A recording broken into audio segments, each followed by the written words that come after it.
Horimiya is by far one of the best romance anime I have ever seen. It may be in many cases just another regular romance slice of life at first. But as the story progresses, it fleshes out more and more to a point where you are nothing but drawn in.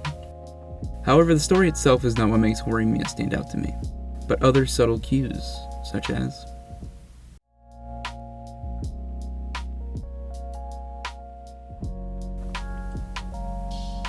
Horimiya's use of color is, simply put, beautiful.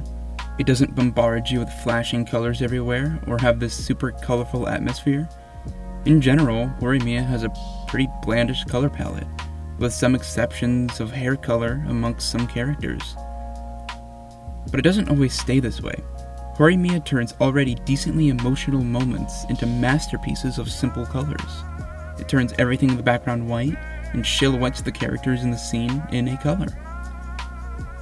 This sort of scene happens in almost every episode of the show, and every time it's happened, it sends shivers down my spine.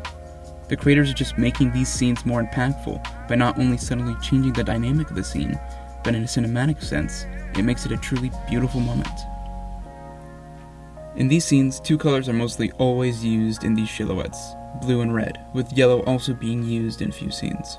These are very predominant colors when being used for emotion, neither having one particular emotion, but a vast variety. Blue has cases of sadness, depression, loneliness, calmness, understanding, etc., etc. Red being used for anger, jealousy, love, embarrassment, the list goes on.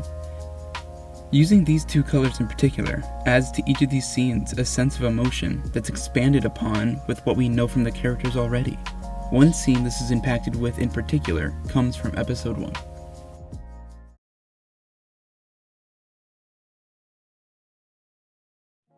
This one scene right from the first episode tells you so much about the characters just from context and colors driving the emotion of the scene. Miyamura is bathed in this deep blue color, depicting a lack of self-worth when it comes to being worthwhile to Hori, not wanting to hold her back. Hori, meanwhile, is surrounded by a deeper red, bashed with anger and confusion from why Miyamura would say such a thing about her without knowing her feelings. It makes an emotional scene important to the relationship development, as Hori shows in the next moments some of how she truly feels. Right from episode 1, it sets a precedent of quality the show will continue and even improve in as it builds its story.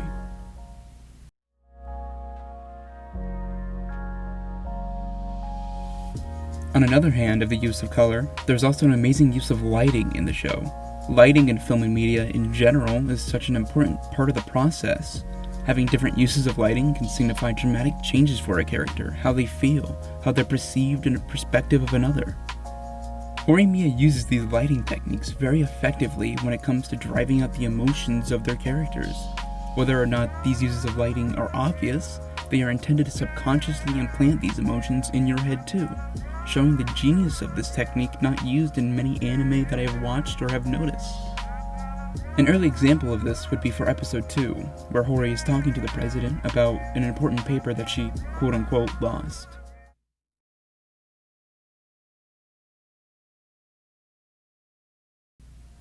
Hori's face in particular is shrouded in shadow, being controlled into something she knows is in the wrong.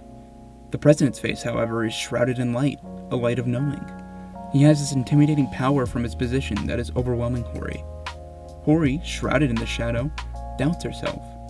She, in a sense, starts to submit to the power that the president has over her, his intimidating glow he has from his backlighting, almost apologizing even while not being in the wrong, until Miyamura steps in.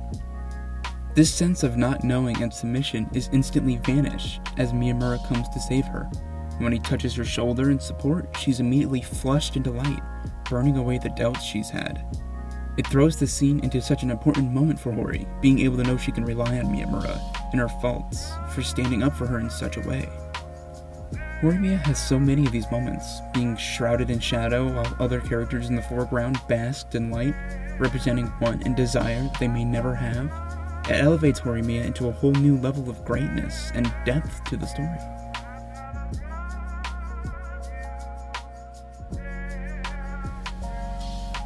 This is the point where I'll be dipping more heavily into spoiler territory, so if you haven't watched the show, I strongly recommend you to please go watch it.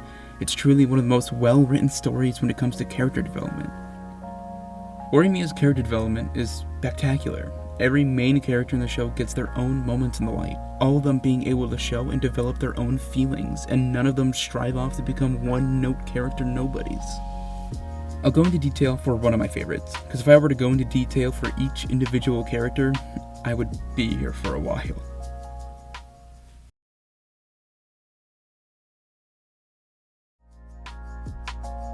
Sakura Kono is a shy, reserved character in the student council. We get to see that she has a crush on one of the characters from the main friend group named Toru. Sakura, being the reserved person she is, keeps this largely to herself, afraid of the rejection that she thinks would immediately come to her due to her thinking she's not cute enough or good enough. She's immediately seen right through from her childhood friend Remy, pushing to know what's going on with Sakura. Sakura sort of snaps on her, pushing her away. However, remembering Remy being with her since a very early age, she regrets it and goes back to her, telling her about liking Toru and as well as being afraid she's not good enough. Remy shuts it down by telling Sakura that she's very cute, giving Sakura a new sense of confidence. A few episodes later, we return to Sakura's story. Toru is walking by with the class trash and accidentally runs into Sakura, spilling coffee on her uniform. He quickly runs off to get her his school jacket for her to wear to cover it, which she happily accepts.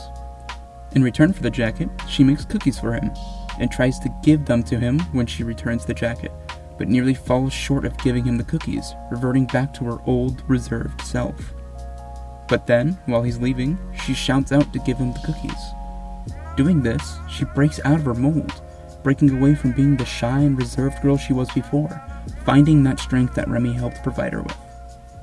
This goes on a few times, Sakura giving Toru cookies, all the while Yoshikawa, another of the friend group, is jealous of her, envious. She likes Toru too. Out of certain circumstances, Toru and Yoshikawa pretend to date, making Sakura ask if they're dating or not. Yoshikawa, being jealous and not wanting Toru to go with Sakura, says yes, lying to her. This hurts Sakura, Yoshikawa saying that she's never seen someone's lip tremble like that before. Sakura is next seen walking into the president's office, asking what he's doing.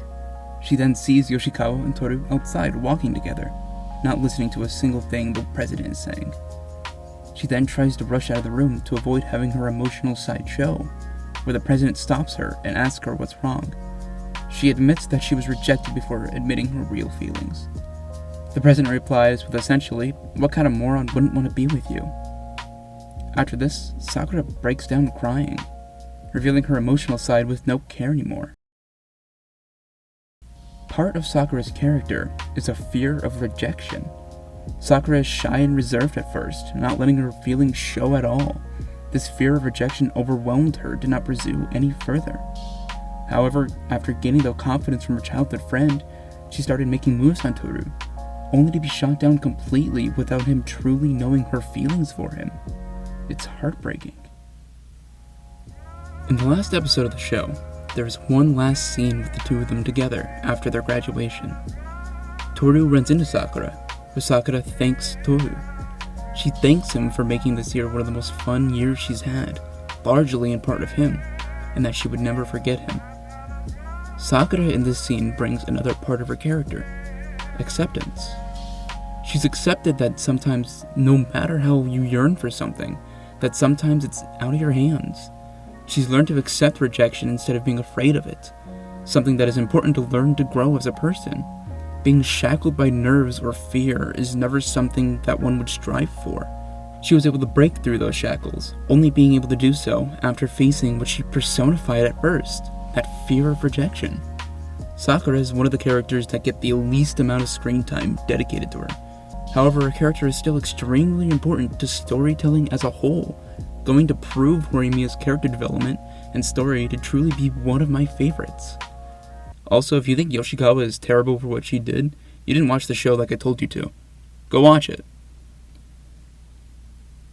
Horimiya has so many more characters, so many more themes, so many more moments, so much more than what I can portray in this video. It's one of, if not the greatest romance anime I've ever seen, pushing through the competition with some of the best writing. This show is so amazing that it made me create a YouTube channel to gush about it because I adored it so much. It brightened my view on many subjects and related to me on separate topics that helped me realize a lot about many things.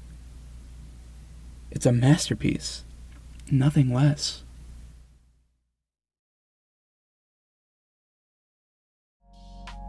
Thank you guys for watching my video. I spent quite a bit of time going through and trying to make my brain put words together to make this at all comprehensive. Hopefully I've done an alright job.